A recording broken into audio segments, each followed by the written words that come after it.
চা দোকানের মধ্যে যতজন আছে সবাই মিলে এবার ফতোয়া দেওয়া শুরু করে দেবে। সবাই ফতোয়া দিচ্ছে। তার অর্থ হলো কি, এই মানুষগুলো ফতোয়া দেওয়ার উপযোগী না, বা ফতোয়া দেওয়ার জন্য যে এলমের দরকার ওই এলেম মানুষগুলোর মধ্যে নাই। কিন্তু দেখা গেছে মানুষগুলো আপনার ইসলামের কথা বলতেছে, এলেমের কথা বলতেছে, বিভিন্ন রকমের কথা বলতেছে। তার অর্থ হলো মানুষগুলো যে জানে না এটাও সে জানে। কারণ আল্লাহ সুবহানাহু ওয়া তাআলা কড়া ভাবে নিষেধ করেছেন, ওয়ালা তাকফু মা লাইসা লাকা বিহি ইলম। খবরদার, ওয়ালা তাকফু, তুমি অবস্থান নিও না, অবস্থান গ্রহণ করিও না, মা লাইসা লাকা বিহি ইলম, যেই বিষয়ের ব্যাপারে তোমার নিশ্চিত জ্ঞান নাই, যেই বিষয়টা তুমি নিশ্চিত ভাবে জানো না, এই ধরনের কোন বিষয়ে তুমি কথা বলতে যেও না। তুমি চুপ করে থাকো। চুপ করে থাকা তবে ভালো। যে বিষয়ে আপনি জানেন না এই বিষয়ে কথা না বলি চুপ করে থাকা, এটাও একটা ইবাদত। কিন্তু এই বিষয়ে কথা বলতে যাওয়া গুনাহের কাজ। কিন্তু আমরা দেখি যে সবাই কথা বলে ইসলামের ব্যাপারে, সবাই পণ্ডিত। কারণ ওই মানুষটা এটাই বুঝতেছে না সে যে জানেন। তাহলে যে কোনো বিষয়ের আগে যখন আমি এটা বুঝে গেছি, তার অর্থ হলো আমার অর্ধেক জ্ঞান হয়ে গেছে।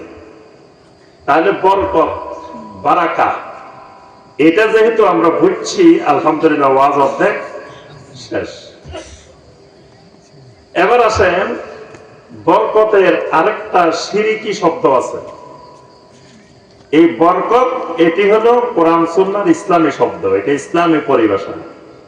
এটার বিপরীতে একটা শিরকি পরিভাষা আছে, শিরকি শব্দ আছে। এটাকে আপনারা কেউ জানেন? কেউ বলতে পারবেন যে বরকতের শিরকি একটা শব্দ বাংলা ভাষা? এটা কেউ শুনছেন কখনো? না, আমার কথা বুঝতেছেন তো? হ্যাঁ, না বুঝতে করবেন যে এটা বুঝতেছি না, বুঝি নাই, তাহলে আরেকবার বলবো, অসুবিধা নেই। তাহলে বরকতের একটা শিরকি পরিভাষা আছে, সেই পরিভাষাটা হলো লক্ষ্মী। লক্ষ্মী নাম শুনছেন? যে লক্ষ্মী বলে না, কয় আমার ছেলেটা, আমার মেয়েটা খুব লক্ষ্মী, আমার বউটা খুব লক্ষ্মী। তারপরে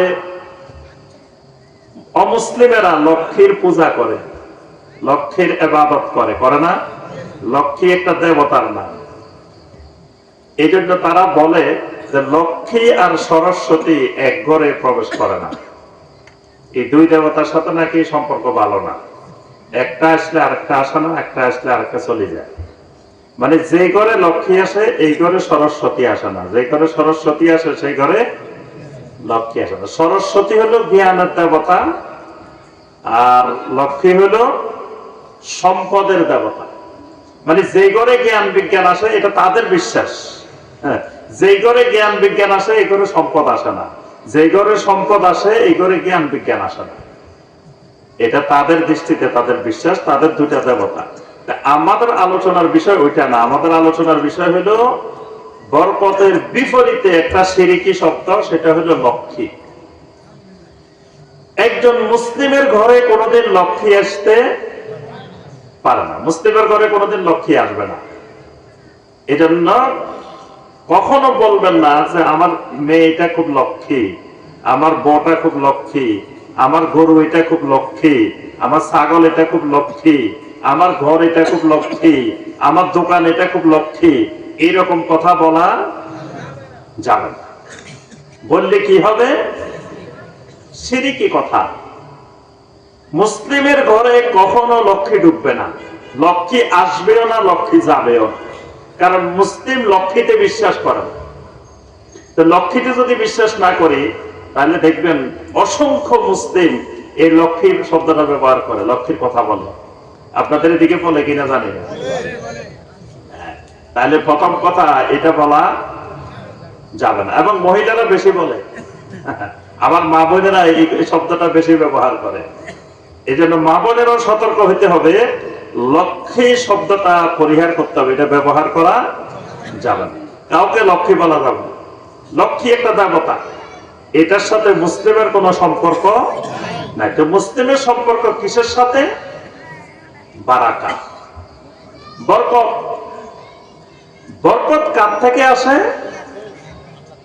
জি, আল বারাকাতু মিনাল্লাহ।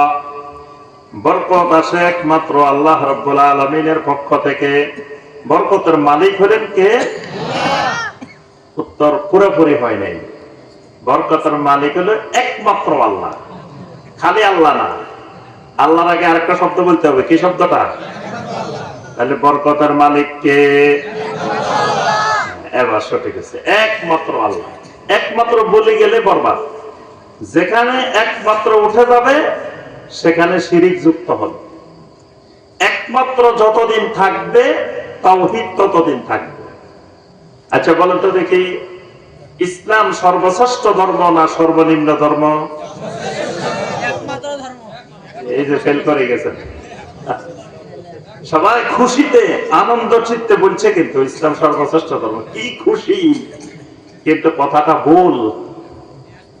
ইসলাম সর্বশ্রেষ্ঠ ধর্ম না। তাহলে সর্বশ্রেষ্ঠ না হলে কি সর্বনিম্ন? তাও না। তাহলে কি? একমাত্র। সর্বশ্রেষ্ঠ না সর্বনিম্ন না। আল্লাহর জমিনে দিন থাকলে, ধর্ম থাকলে একটাই, সেটার নাম ইসলাম। সেটার নাম কি? এই কথাটা কি আমার কথা? কে বলছেন এই কথাটা? আল্লাহ রাব্বুল আলামিন সূরা আলে ইমরানের 19 নম্বর আয়াত আল্লাহ পাক ঘোষণা দিয়েছেন, ইন্নাদ দীনা ইনদাল্লাহিল ইসলাম। আল্লাহ রাব্বুল আলামিন বলেন, আমি আল্লাহর কাছে একমাত্র মনোনীত দিন হলো, ধর্ম হলো ইসলাম। এই কথাটাকে আল্লাহ রাব্বুল আলামিন আরো ব্যাখ্যা করে, আরো স্পষ্ট করে সূরা আলে ইমরানের 85 নম্বর আয়াতে কারিমায় বলেন, ওয়া মান ইয়াবতাগি গায়রাল ইসলামি দীনান ফালান ইউকবালা মিনহু ওয়া হুয়া ফিল আখিরাতি মিনাল খাসিরিন। আল্লাহ রাব্বুল আলামিন বলেন, কেউ যদি ইসলাম ছাড়া অন্য কোন ধর্ম, অন্য কোন দিন যদি অনুসন্ধান করে, ফালান ইউকবালা মিনহু, আমি আল্লাহর কাছে সেটা গ্রহণযোগ্য হবে না, সেটা বাতিল। তাহলে আল্লাহর পক্ষ থেকে মানবতার জন্য যেই দিন, যেই ধর্ম, সেটা হলো একমাত্র কি? ইসলাম। বাকিগুলো আল্লাহর পক্ষ থেকে না, বাকিগুলো মানুষের পক্ষ থেকে, মানুষের বানানো বাতিল মতবাদ। বুঝে আসছে? তাহলে ইসলাম যখন আমরা জিজ্ঞাসা করব যে ইসলাম সর্বশ্রেষ্ঠ না সর্বনিম্ন, তখন কি বলতে হবে? একমাত্র। কারণ এই কথাটা আমাদেরকে মুসলিমেরা শিখিয়ে দিচ্ছে যে তোমরা ইসলামকে সর্বশ্রেষ্ঠ বলবে। কারণ সর্বশ্রেষ্ঠ বললে সুবিধাটা কি? সর্বশ্রেষ্ঠ মানে ধরেন 5টা আছে, 5টার মধ্যে এটা 1 নম্বরে। তাহলে ইসলাম যদি 1 নম্বরে হয়, তাহলে 2 নম্বরে একটা আছে, 3 নম্বরে একটা আছে, 4 নম্বরে একটা আছে, 5 নম্বরে একটা আছে। তাহলে আপনি সবগুলাকে স্বীকৃতি দিলেন, মানে কৌশলে আপনার থেকে তার ধর্মটা স্বীকৃতি আদায় করে নিল, আর আপনাকে খুশি করে দিল যে ইসলাম সর্বশ্রেষ্ঠ ধর্ম। আপনি তো সর্বশ্রেষ্ঠ পাই খুশি হয়ে গেছেন। এই সুযোগে কিন্তু সে 8টা নম্বরের মধ্যে ঢুকাই ফেলছে। 8টা নম্বরের মধ্যে ছিল না। এটা আপনারও সর্বশ্রেষ্ঠ বানায়, আপনাকে 1 নম্বর বানায়, 8টা 2 নম্বরে ঢুকাইছে, 3 নম্বরে ঢুকাইছে, 4 নম্বরে ঢুকাইছে, সিরিয়ালে ঢুকাই দিছে। কিন্তু 8টা সিরিয়ালে থাকার কথা ছিল না।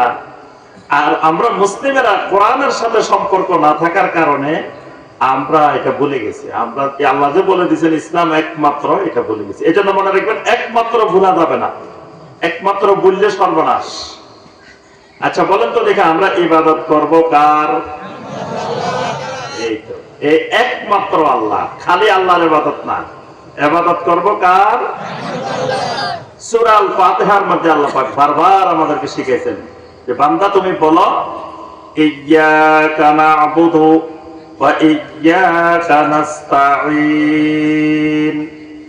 ইয়্যাকা না'বুদু, ইয়্যাকা মানে কি? একমাত্র। ইয়্যাকা, ইয়্যাকা মানে শুধুমাত্র, একমাত্র। না'বুদু, ইবাদত করি আপনার। ওয়া ইয়্যাকা, একমাত্র সাহায্য চাই। নাস্তাঈন, সাহায্য প্রার্থনা করি, সাহায্য চাই একমাত্র আপনার কাছে। তাহলে বোঝা গেল একমাত্রের নাম হলো তাওহীদ। আর একমাত্র নাই, তাওহীদ নাই, তখন আস্তে আস্তে শিরিক ঢুকবে, কুফরি ঢুকবে। এই জন্য একমাত্র বলা যাবে না। তাহলে বরকত আসে কার থেকে? একমাত্র আল্লাহ থেকে। আর কারো থেকে বরকত আসার সম্ভাবনা?